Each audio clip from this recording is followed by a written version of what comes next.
Light and love, today's talk. Welcome to my channel. Today, the river talk has become an ocean talk once more. We're at the ocean.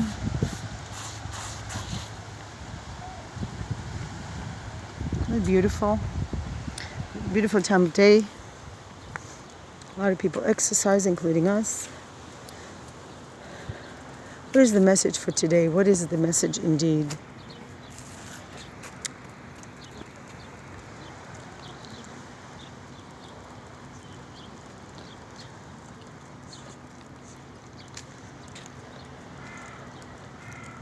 Listen to yourself. Listen to what you tell yourself.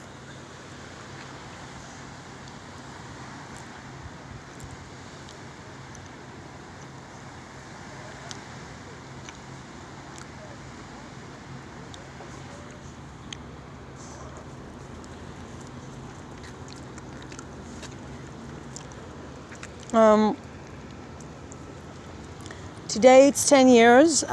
This weekend marks 10 years to the passing of my mother, Miriam. And I want to say something about her.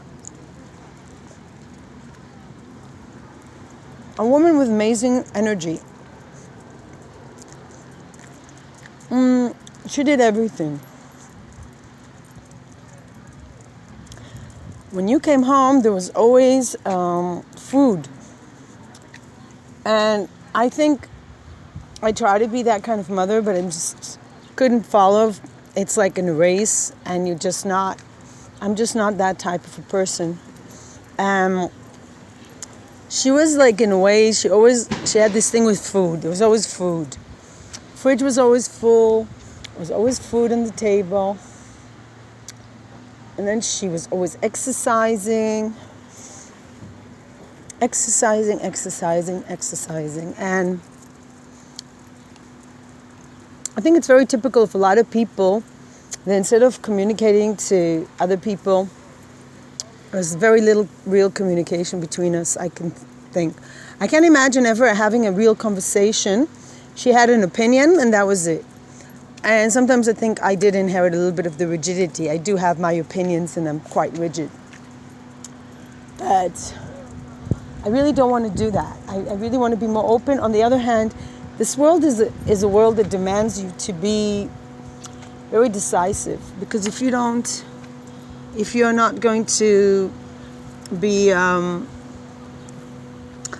if you're not going to be very strong and have an opinion, you're going to be stepped over by others. So she lived in a sort of competitive world where I suppose she was like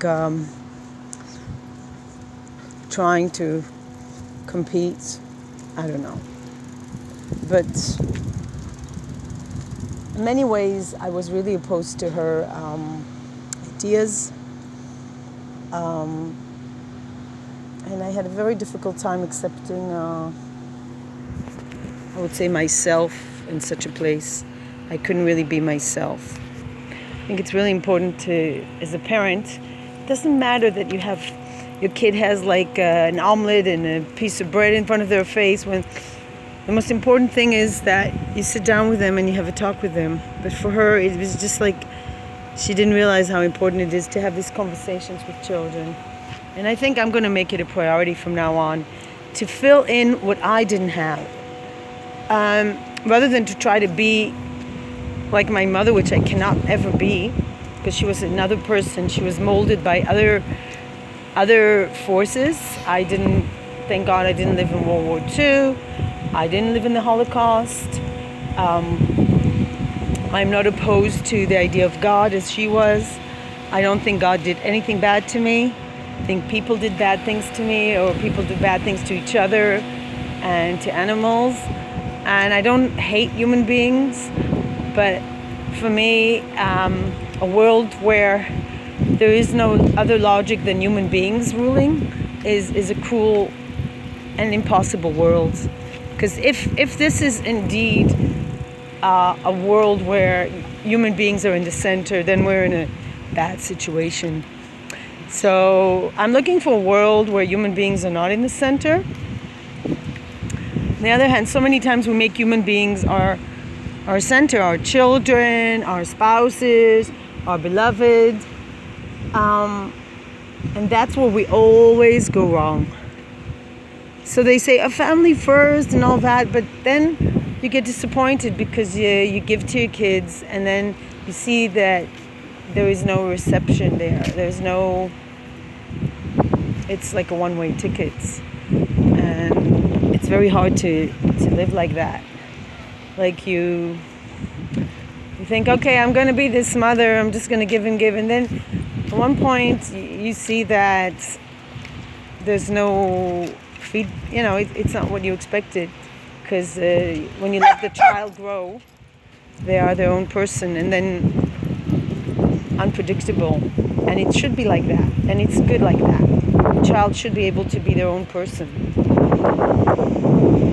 When you have those conversations with your kids, it should not be about you preaching to them your dogmas, but it should be them able to express their feelings and what they want and not what you want. And I think that was one problem with my sort of education, that I really had a hard time still now to be able to say, I want this, and this is what I want. It's really hard for me.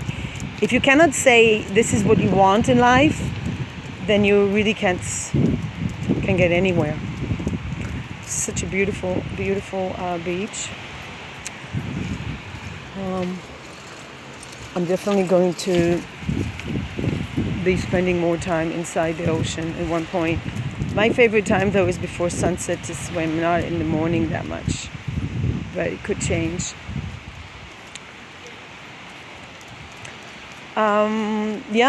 So the weekend is in front of us. There's so many things happening always, and I do feel that here it's like there's a little bit of inability to be in your own little worlds.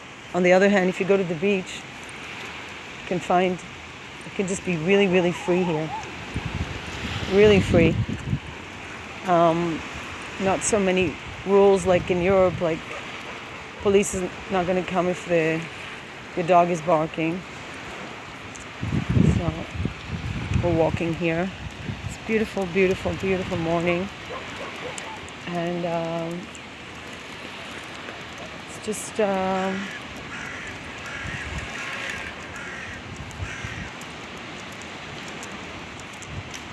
it's hard to find a place to be alone.